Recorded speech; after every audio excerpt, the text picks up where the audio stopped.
Otep à tous, bien-aimés frères et sœurs.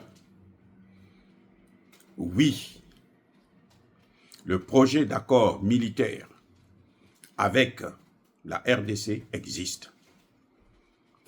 Oui, le président Tshisekedi a manifesté son intention de relancer ces accords qui existent depuis 1999. Et il l'a fait à Doha.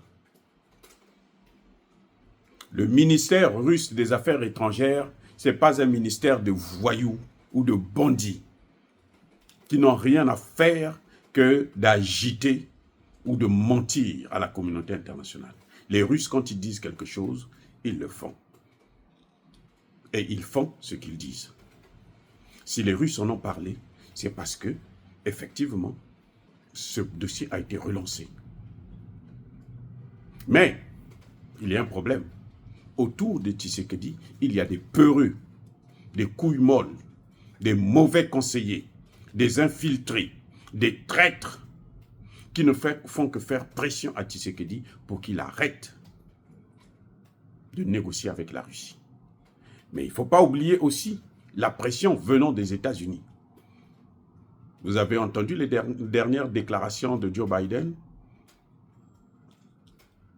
contre Poutine, mais c'est pourquoi? C'est à cause du Congo. Les États-Unis ont toujours considéré que le Congo leur appartient, c'est leur chose. Comme le Congo a été la chose de Léopold II, avant qu'il ne transmette, qu'il ne fasse cadeau du Congo à la Belgique. Et depuis un certain temps, la Belgique a perdu la main. Ce sont les États-Unis qui ont pris le Congo et qui en font leur chose à eux. Le Congo leur appartient. Et ce sont les mêmes États-Unis qui, au lieu de piller seulement les matières premières, non, ils veulent prendre le Congo, le balkaniser, donner une partie aux Rwandais et voler les matières premières maintenant, au lieu de les exploiter normalement. Maintenant, qu'est-ce qui se passe? Le gouvernement a apporté un démenti, un chiffon de démenti. Monsieur Patrice Mouyaya, j'espère que dans le prochain gouvernement, il ne sera plus là. Parce que des gens qui n'ont rien à faire, on ne veut pas les voir. Même si, écoutez bien, moi je ne suis pas de ceux qui pensent qu'il faut seulement passer, jeter l'anathème sur nos dirigeants. Non. Quand ils font quelque chose de bien, il faut toujours le reconnaître. Quand ils font quelque chose de mauvais, il faut les critiquer et puis leur montrer la voie, donner, faire des propositions. Je ne suis pas de ceux qui pensent, par contre, qu'il faut qu'il y ait un patriotiste au pouvoir, au Congo démocratique, pour que l'affaire, le problème du Congo puisse être résolu. Non. Mais Tshisekedi est là pour 5 ans. Je ne suis pas non plus de ceux qui pensent que Tshisekedi n'a pas été élu. Tshisekedi a gagné cette élection. Ce sont les Occidentaux qui ne veulent pas reconnaître cette victoire parce qu'ils veulent toujours l'affaiblir. Comme ça, il va jouer leur jeu. Tshisekedi a eu un premier mandat qu'il n'avait pas mérité parce qu'il n'avait pas gagné l'élection. Ça, tout le monde le sait. Mais comme les Occidentaux ne voulaient pas de Martin Fayulu, le vainqueur de cette élection, ils avaient trouvé en Tshisekedi l'homme qu'ils pouvaient manipuler comme ils voulaient. Tshisekedi a eu leur mandat moyennant des promesses. Ça va de soi. En échange de quelque chose, il faut relancer l'ascenseur. Mais quand Tshisekedi arrive au pouvoir, il décide de changer d'avis. C'est comme Kabila l'a fait. Kabila le père, bien sûr. C'est lui qui est venu avec les Rwandais.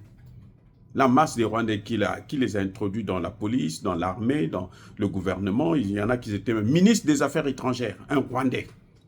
Du Grand Congo, là, un Rwandais, ministre des Affaires étrangères. C'est fini, ça ne se fera plus jamais au Congo. Kabila l'a fait. Après, il s'est dit non, il faut que je me débarrasse d'eux. Malheureusement, ils ont eu raison de lui, on l'a assassiné. Et c'est ce qu'on est en train de vouloir faire avec Tshisekedi. C'est pour ça que Tshisekedi recule comme ça. C'est pour ça que Tshisekedi hésite. C'est ça que les gens n'arrivent pas à expliquer. Les soi-disant experts, les soi-disant panafricanistes, qui pensent que le seul président légitime, c'est le président qui les considèrent comme les meilleurs experts en conseil, les meilleurs en tout. Non. Et comme par hasard, vous allez voir que la plupart de ceux qui le disent, ils sont toujours avec des opposants. Ils soutiennent toujours des opposants. Et des opposants qui ont de mauvaises manières. Des opposants qui ont tué. Des opposants qui viennent d'un autre pays et puis qui vont diriger un autre pays. Ils sont toujours avec eux. Le Congo appartient aux Congolais. C'est l'Afrique, certes. Ça n'appartient pas aux Africains. Ça n'appartient pas aux Rwandais. Lorsque nous parlerons des États-Unis d'Afrique, là, les Rwandais, les autres nationalités auront droit de citer au Congo. Mais pour l'instant, là, ce sont les Congolais qui ont droit de citer au Congo. Même moi qui suis du Congo-Brazzaville, je n'ai pas le droit de citer au Congo démocratique. Et oui, c'est comme ça que ça doit se passer. Nous menons le combat parce qu'en tant que panafricanistes, nous souhaitons qu'il y ait les États-Unis d'Afrique noire. Et pour ça, on a besoin de tous les pays. C'est pour ça que nous travaillons là-dessus. C'est pour ça que nous soutenons la libération du Congo. Parce que tant que le Congo démocratique n'est pas libre, l'Afrique centrale ne va pas décoller. Bref, vous voyez ce qui est en train de se passer. C'est que, au lieu de affaiblir, de passer le temps à affaiblir Tshisekedi, il faut plutôt l'encourager. Il faut mobiliser les Congolais. Parce que si Tshisekedi est allé parler à Doha, c'est parce que les Congolais ont marché. Vous avez vu, ils ont commencé à marcher sur l'ensemble du continent africain, du continent européen, aux États-Unis, au Canada.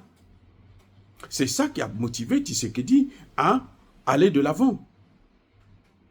Mais dès qu'on a parlé des accords, tout s'est arrêté. Parce que les gens se sont dit, il a compris le message, on y va. Mais il a un entourage infiltré. Mais qui veut se faire assassiner comme un petit vulgaire voyou? Non. Il a sa sécurité. Tshisekedi est entouré des traîtres, des généraux traîtres. Il y a des généraux là, au Congo là, qui sont multimilliardaires, qui ont des puits, hein, des mines qui leur appartiennent. Des généraux au Congo là, qu'ils vendent aux Chinois, qu'ils vendent aux Indiens, qu'ils vendent aux Américains, et toi, qu'ils veulent, pourvu qu'on leur donne un peu d'argent. Et ceux-là, ils n'ont pas besoin que la situation s'arrange au Congo. Et ceux-là, ce n'est pas Tshisekedi qui les a menés. Hein. Les terroristes ne sont pas rentrés au Congo avec Tshisekedi. Tshisekedi est venu les trouver là. Tshisekedi, en ce moment, est en train de faire un travail de nettoyage de l'armée et de l'administration. En tout cas, surtout de l'armée, ça avance. Pas plus tard qu'hier, on a même arrêté un député. Plusieurs, d'ailleurs, sont 2 ou 3 députés qui siègent au Parlement et qui travaillent pour Kagame. Et ils sont nombreux. Il y a des ministres qui, la journée, ils critiquent Kagame, la nuit, ce sont eux qui financent les interventions de Kagame. Je dis bien finance. La justice ne veut pas porter plainte, les poursuivre, s'auto-saisir. Le procureur, ce n'est pas son problème. Voilà les problèmes que Tshisekedi a. Il n'y a pas d'armée au Congo. Il n'y a pas d'administration au Congo. On ne peut faire confiance à personne. C'est pour ça que quand Tshisekedi à Doha décide qu'il faut relancer ses accords, mais quand il part en Turquie, la Turquie est proche de la Russie. Quand il part au Qatar, c'est vrai que le Qatar c'est un État terroriste. Mais le Qatar en ce moment veut changer de position, passer de l'État terroriste à l'État business. Donc quand il part, et le Qatar s'est rapproché de la Russie, donc quand il part dans ces pays-là, mais c'est bien sûr pour voir comment ceux-là peuvent l'aider à aller de l'avant. Je crois que ce n'est pas bénéfique pour nous d'affaiblir Tshisekedi. Parce que c'est lui qui est là, qui est le chef de l'État. On ne dit pas qu'il ne faut pas le critiquer. Moi-même, je suis le premier à le critiquer, à l'insulter même. Mais Il ne faut pas l'affaiblir. Et je vais vous dire une chose. Il n'y a aucun dirigeant africain qui peut s'en sortir si il n'a pas le soutien du peuple. Pourquoi? Regardez ce que vous appelez dictateurs. Les gens qui sont là au pouvoir depuis très longtemps, que ce soit les Obiangema, que ce soit les Biya, que ce soit les Sassou et autres. Pourquoi ils ont des difficultés? Vous croyez qu'ils sont tous bêtes? Vous croyez qu'ils ne pensent pas que non, mais nos pays là doivent avancer un peu? Non. Penser à cela, c'est mal comprendre la géopolitique africaine. Il y a des moments où ils veulent faire le changement, mais les populations sont divisées. Les populations sont divisées. Et c'est difficile pour un président comme ça de mener le combat face à ces Occidentaux. Regardez quand Biya arrive en France. Quand Biya arrive en France, on mobilise tout un tas de Camerounais qui viennent à son hôtel à longueur de journée, tous les jours, pour venir faire de l'agitation. La police, les gendarmes français sont là, les militaires sont là. Ils regardent comment on est en train de humilier un hôte, un chef d'État étranger dans leur pays. Emmanuel Macron, mais vous voyez comment il est en train de vouloir amener la France dans une guerre mondiale, une guerre nucléaire. Mais quand il se balade à l'étranger, là, vous n'allez pas voir les Français se manifester comme les Camerounais le font à l'égard de Paul Biya. Et personne ne condamne Emmanuel Macron ou la France qui est à l'origine de tous les malheurs des pays francophones qui utilisent le franc CFA. Tous les malheurs, ça vient de la France d'abord. Après, derrière la France, vous avez les États-Unis, bien sûr. Je dis bien tous les malheurs. Et ceux-là qui manifestent, là, vous ne les voyez pas faire ça. Hein? Maintenant, faites-le avec le roi des Belges ou le prince Charles, dont la femme a été, hein, vous savez comment sa femme, Diana, est morte dans des conditions troubles. Faites-le en France, là. Levez-vous, manifestez. Vous allez voir comment ils vont sortir toute l'armée. Comment ils vont mater ces gens-là. Mais vous avez vu avec les gilets jaunes?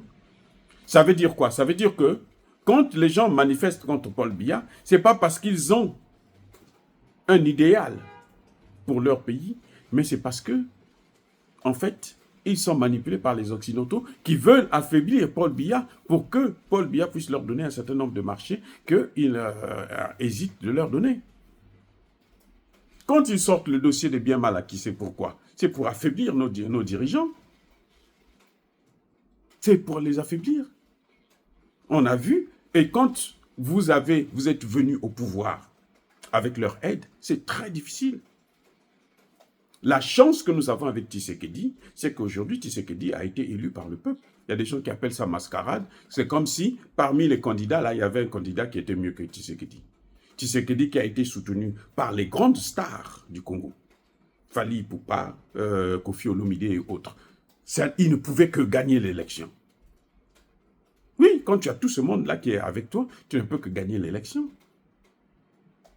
Il peut avoir de petites des erreurs, des choses qui se sont mal passées dans certains bureaux de vote, c'est tout, mais ça ne pouvait pas changer le résultat des urnes. La victoire de Tshisekedi était inévitable, incontestable. Ce sont les gens malhonnêtes qui pensent que non, il a triché pour être là. Moi, je ne crois pas ça. Je ne crois pas ça. Parce que j'ai vu moi-même la mobilisation. Toutes les stars congolaises sont descendues au pays pour aller le soutenir. Et nous savons comment ces gens-là influencent l'électorat, notamment dans un pays comme le Congo démocratique. Donc, tout ce que vous voyez, vous trouvez des panafricanistes qui passent leur temps à vouloir affaiblir Tshisekedi, à vouloir affaiblir le pays, le Congo. En fait, peut-être sans le savoir, inconsciemment, ils travaillent pour les Occidentaux. je dis bien peut-être sans le savoir. Il y en a qui sont conscients. Il y en a qui sont conscients. Quel est l'intérêt d'affaiblir Tshisekedi pour que Tshisekedi ne soit pas... Aujourd'hui, le grand problème de Tshisekedi, il faut que la population se lève. Plus la population va prendre conscience, va prendre le dossier, va imposer sa volonté, et Tshisekedi le fera. Mais seul, il ne pourra rien faire. Les gens là risqueront même de tourner cette population-là contre Tshisekedi lui-même. Et si la population se mobilise, comme on a vu avec les femmes qui ont parlé, qui ont chassé Bintou Keïta, les femmes, elles ont chassé Bintou Keïta le 8 mars, la journée de la femme. Elles ont chassé Bintou Keïta, la représentante spéciale du secrétaire général de l'ONU. Une femme africaine de surcroît, elle n'a pas pu parler à cause des crimes qu'elle occasionne, à cause de l'hypocrisie de la communauté dite internationale qu'elle incarne. Donc, quand on voit ce genre de mouvement, mais Tshisekedi sera obligé de plier. Si ça se reproduit, ça continue. Maintenant, au niveau des hommes, les gens prennent le relais. C'est ça. Nous devons apporter des solutions, pas affaiblir le peuple. Tshisekedi actuellement est en train de faire le nettoyage dans l'armée. Et ce n'est pas facile, ce n'est pas encore facile, parce que l'armée est infiltrée. Mais Kabila a eu 18 ans pour pourrir cette armée, pour placer tous les Rwandais là, dans l'armée. Comment ils sont rentrés là? Mais c'est avec Kabila, le fils, 18 ans. Kabila, le père, avait commencé à les chasser. Le fils est venu, il a tout mis à plat, tout ce que son père avait fait. Et puis, il a laissé son père, entre guillemets. Donc, vous voyez, je crois que tout Congolais devrait comprendre qu'aujourd'hui, ce n'est pas le moment de se diviser. C'est le moment de soutenir le président, de faire pression pour que le président puisse, de dire au président que nous sommes là. Vous savez, Assimi Goïta n'a pas réussi parce qu'il est seul, parce qu'il est fort, il est militaire. Non. C'est parce qu'il avait le peuple. Le peuple congolais est trop divisé. Les Africains sont très divisés concernant le dossier du Congo. Je comprends que beaucoup sont déçus parce que la situation a duré trop longtemps. Et puis on a perdu beaucoup d'hommes et de femmes, bien sûr, d'enfants. Mais ce n'est pas le moment de baisser les bras. Ceux qui sont avec les autres, là, avec Kagame, ils sont très forts. On a besoin d'être soudés d'abord et de poser notre problème au président. Parce que le travail qui est en train de se faire là, il faut maintenant qu'il progresse. Qu'il oublie ces histoires, développer, machin, tout ça. Non, d'abord la sécurité. Il n'y aura pas de développement s'il n'y a pas de sécurité. Parce que si ça continue comme ça, là, vous allez voir cette crise, ça va arriver jusqu'à Kinshasa. Et Tshisekedi doit le comprendre. Nous le soutenons parce qu'il ne veut plus négocier avec Kagame, puisque ce sont ces négociations-là qui ont détruit notre administration et notre armée, qui ont permis à ce que les Rwandais puissent être infiltrés dans l'armée et l'administration congolaise. Maintenant, il faut arrêter ça. Il faut arrêter ça. Donc, cette position, elle est louable. Les opposants ont disparu. Tshisekedi est seul. Les opposants ont disparu. Mukwege est sorti dernièrement pour dire que non, les Nations Unies ne doivent pas partir, il faut qu'il reste là. Et c'est lui qui voulait être président. Là où le peuple a dit, nous, on ne veut pas voir les Nations Unies. Tshisekedi, au début, Tshisekedi était le premier qui critiquait. On ne veut pas voir les Nations Unies. Mais après, il n'est pas parti aux Nations Unies pour dire non, vous devrez partir. Ils ont commencé à libérer des bases militaires. Donc, c'est parce que nous sommes mobilisés. C'est pour ça que on arrive à voir ces petits résultats. Ce n'est pas encore parfait. On a encore besoin de beaucoup de travail. Parce qu'il faut que Tshisekedi arrive à signer ces accords. Et les accords sont là. Ce n'est pas lui qui avait... Ça est là. Il suffit de porter sa signature et puis les armes viennent maintenant. Le Nigeria est allé. Le grand Nigeria est allé à Moscou pour aller régler ces problèmes-là. Le Tchadien est allé à Moscou pour aller régler. Donc Tshisekedi ne doit pas continuer à résister. Nous devrons faire pression. Si nous ne sommes pas soudés avec lui pour lui faire pression pour qu'il puisse partir, ça ne va pas se passer. on ne peut pas attendre qu'il y ait soi-disant un soi-disant panafricaniste. On voit les panafricanistes là, qui ont travaillé, quelqu'un qui a travaillé 30 ans avec les mêmes occidentaux là, avec les RFI, France 24, aujourd'hui se dit panafricaniste, un type comme ça, vous lui donnez le pouvoir, mais il va vous faire couler le pays. Il va vous faire couler le pays. Non, c'est pas possible. Voilà. Donc, je pense que nous n'avons aucun intérêt à gagner en affaiblissant Tshisekedi. Nous devrons justement travailler avec lui, l'encourager à aller de l'avant, le soutenir pour qu'il puisse avoir la force. La force d'un chef d'État, c'est son peuple. Vous voyez que lorsqu'on arrête, on veut tuer Traoré, qu'est-ce qui se passe? La population sort, il vient encercler sa maison. C'est ça la force d'un président. Ce n'est pas son arme. Ce n'est pas parce qu'il est capitaine, non. C'est ce peuple-là qui le soutient. Tchani, s'il n'avait pas le peuple-là, Tchani n'allait pas résister contre la France. Donc Tshisekedi, nous devrons aussi le soutenir. Il a gagné cette fois-ci son élection normalement. Nous lui avons donné nous-mêmes le pouvoir. Maintenant, nous devons lui pousser à faire ce que nous voulons. Et c'est ça que nous devons trouver des stratégies pour continuer à aller de l'avant. On a vu un essai, quand les gens sont sortis partout dans le monde, on a vu qu'il a bougé. Donc, on va continuer la mobilisation, on va accélérer la mobilisation jusqu'à ce que Tshisekedi fasse ce que nous voulons, c'est-à-dire les accords avec la Russie pour équiper notre armée parce que nous avons des hommes qui sont capables de faire le boulot, qui ne puissent pas avoir peur de sa sécurité. Et ces gens, des peureux, les mouchards là, qui sont autour de lui, il faut qu'il se débarrasse d'eux. Voilà. Et je pense que Patrick Smouyaya, le ministre de la Communication, n'était pas obligé de se justifier. Il ne pouvait se taire. Qu'il laisse les gens dans le flou, encore, c'est nettement mieux. Qu'il se taise. Pourquoi il va venir se justifier sur les réseaux sociaux? Parce que Kagame se justifie sur les accords qu'il a signés avec l'Union européenne. Vous avez entendu Kagame se plaindre, dire quelque chose, il est allé signer ces accords. Et cette même Union européenne demande à ce que Tshisekedi puisse continuer à leur faire confiance. Et non. Donc, notre problème, c'est de continuer à travailler pour que Tshisekedi puisse avoir la force de faire ce que nous lui demandons de faire. Oh, dire cela, c'est inciter à la haine ou à la violence. Non, Yahba, colère, veille à malin. Encore une fois de plus, bien-aimés frères et sœurs, soyez bénis, abondamment bénis par le Dieu des Kémites et par nos ancêtres angélisés. Mais que tous ceux qui persécutent le continent africain le pillent et le déstabilisent, qu'ils soient noirs, blancs, chinois, arabes, juifs, indiens, qui qu'ils soient punis, maudits, foudroyés, neutralisés, écrasés, effacés par le Dieu des Kémites et par nos ancêtres angélisés. Vive l'Afrique éternelle, j'ai dit et j'assume.